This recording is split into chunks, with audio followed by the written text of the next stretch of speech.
So start let's begin first. talking about when we talk about retail engagements at fuel stations. What is the consumer point of view? What is the consumer experience like?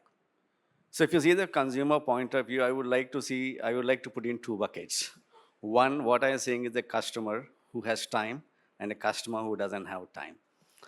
So a customer who doesn't have time, his changing behavior is that he need to have a very quick service at the retail outlets. You come in. So therefore, the if you see the fuel timing actually for a four-wheeler, it comes to around 5 to 6 minutes.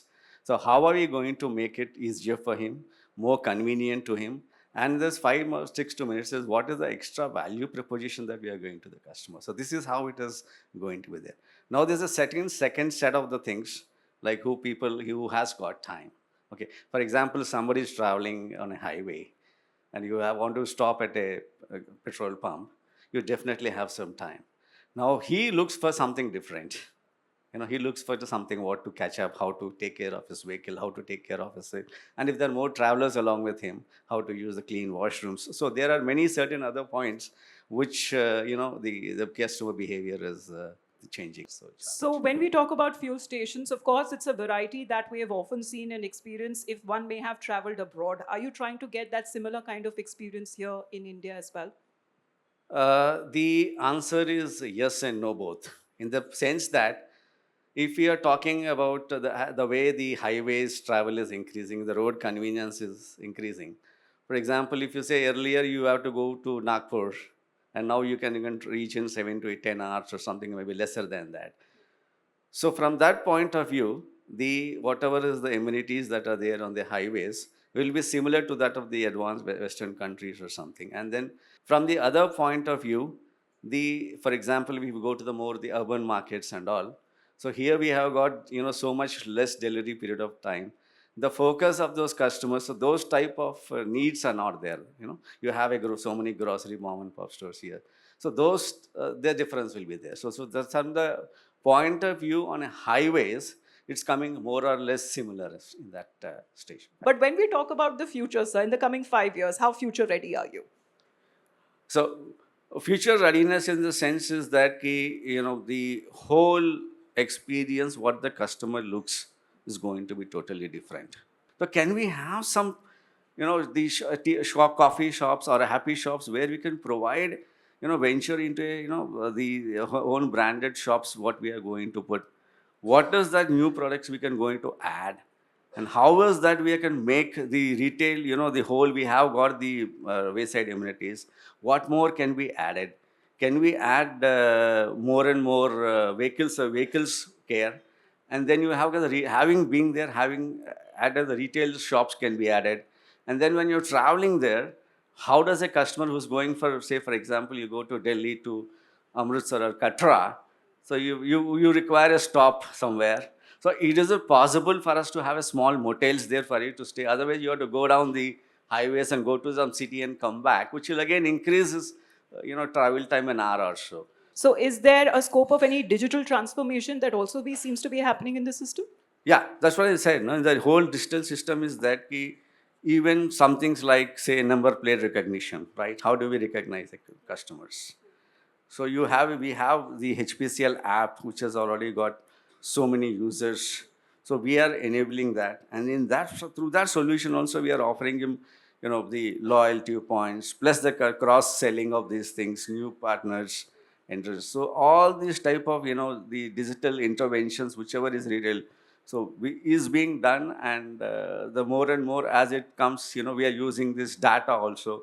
So we have all the retail outlets today. We through a head office server, we can know each transaction, that is each transaction is there. From these sales section, even if I want to go to any partner, the first thing they'll ask is that what is the vehicle count, how many two-wheelers are coming, how many four-wheelers are coming. So all this data is captured every day and stored, and therefore it becomes very easy for even for us and those players who are entering our forecourt, because for them also it's like viability, and then the number of the current people. If 100 people come, they also will calculate a percentage of this will come for the non-fuel business.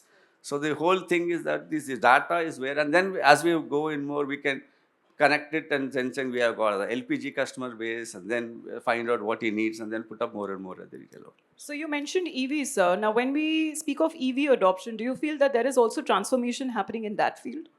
The charging points are also now, we have HPCL has already got about 5,500 outlets where we have got the EV charging facilities. And we also have got a very good app called eCharge, HP Charge, right? Where you can, the whole filling, you can do it digitally.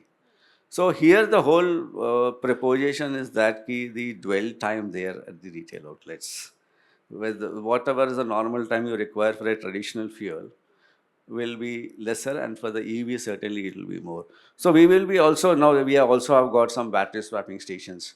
So you will find, now I am sure that these will not be far away where we will find, now you find a canopy and dispensing units of traditional fuels. Now you will maybe next you will find the retail outlets with 4, 5, 8 vehicles immediately charging, and as the charging speed increases, and that is how it's going to be there, and it is very exciting from that point of view for us, especially because it brings EV versus mobility solutions. And it may as well go that after some time we may have to even go for then and deliver a charging station at their homes itself, right? So that type of mobility solutions will be coming as vehicles increase. So, with your decades long of experience at HPCL, how do you see redefining when it comes to the fuel stations in the coming times? So that is what wanted to sum it up all, is that it will be an energy solutions with focus on mobilities. Mobility. What the customer will be expecting is that a energy solutions at it. We do not know at this point of time in which fuel will go. Like for example, we can see that CNG may come. It may be immediately replaced by the EV also. The EV might be replaced by some other product. So the retail, what as a retailer we will have to do is that we have to be looking for as the readiness for all the type of energies we are available, and position ourselves as energy solutions. So you've thought about everything literally. So, sir, last comments when we talk about the theme of this evening's event. It's India's Mobility Mission 2030, clean technology, smart manufacturing, and global vision. What are your thoughts on that? Closing comments, sir. So we, as HPCL, we are looking forward. We want to be a participative in this mobility thing network, and we are now trying to reach out to as many as partners as possible, to have a collaborate with them and ensure that at HPCL position of the HP fuel centers are aware of the destination as a customer first preference. From a consumer point of view, the preference should be for HPCL. That is what we would like to see HPCL with collaborating with all the partners and trying to say that yes, for them from their partnerships also, we should be a preferred partner for every one of. That is how we want to position ourselves.